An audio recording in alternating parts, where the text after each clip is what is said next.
Hi guys, Mr Giles here. Welcome to my 13th episode of my Let's Play Hearts of Iron 3 United Kingdom series.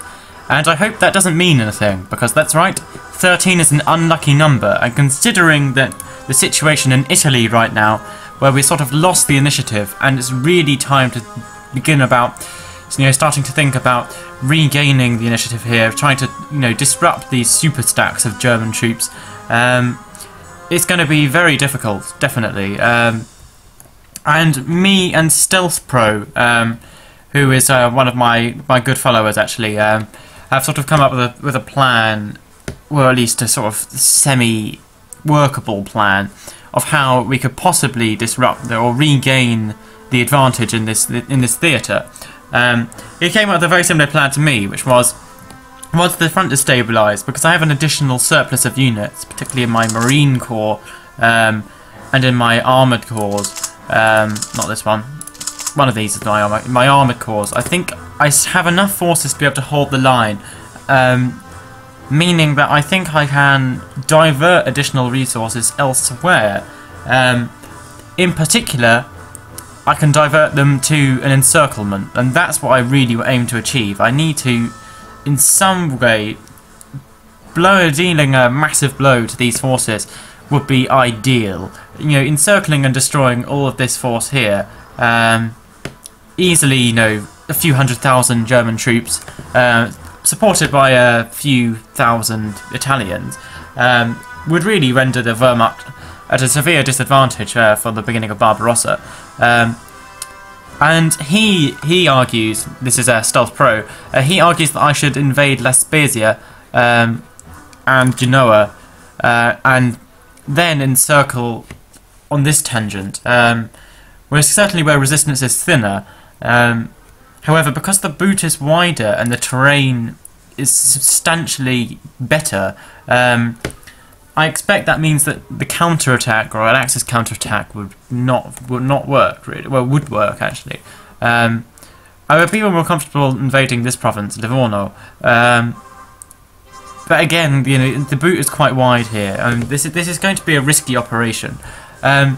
So my brainwave is, obviously air power will be crucial to this anyway, but seeing as I'm going to need to thin the front, what I'm going to do is I'm going to use my strats, which I'm not using for anything at the moment, to take down infrastructure in the easternmost provinces, the easternmost two provinces of the boot, probably these two, Ravenna and Forli, which would allow me to thin the front and hold the encirclement with less forces. This is such a risky operation, though, because even though I might be able to hold the front, whether I can actually push through in the south, where it certainly to me seems that if we have a quick overview of the front, actually, you can see that a number of our divisions are disorganised. And certain, well, I say it's number, and I go flip through this, and it looks like hardly any. There are a few, but I'm uncertain whether I can push through in the south, given the terrain and the sheer number of German troops. They have armour, they have mountain infantry, they have anything which would be horrible. They can do pretty much anything they want right now.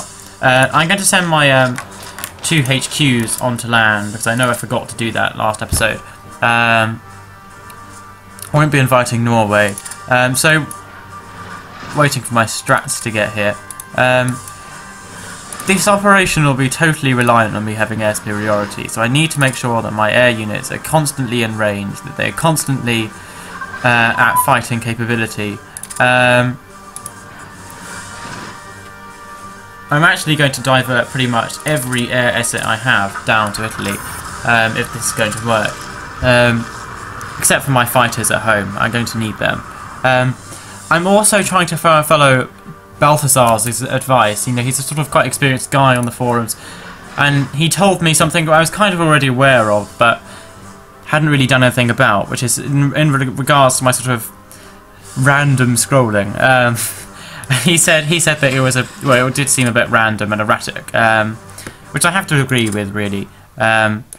So I think if I try and keep what I'm doing on screen to a minimum and try to move around as least as I can, then it would work out for you guys. I'm going to cancel my my bombing missions as it is. I need to ensure that my bombers are at full organisation and full strength for my for this operation.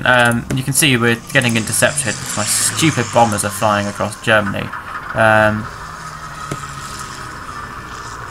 I just wish there was a way you could, like, even if you put them on passive stance, you know, they still wouldn't fly via Gibraltar. I mean, I could do that, but that would mean that I'd lose even more organisation, which would not be good. So you can sort of see my chaotic order of battle right now. It's a little bit better now. I was going on and on about it in the last episode, and it's not too bad, actually. It's just a bit crazy. Best way of putting it. I'd also like to reorganise my carrier fleets whilst I'm here. My brother asked me whilst I was not operating my carrier, whilst my carriers were operating out at sea, rather than, well, we were operating out in port in the last episode than they were, rather than at sea. And the reason for that is so they can both repair and regain organisation. This is the carrier air groups, faster than they would at sea, which is sort of advantageous to me right now.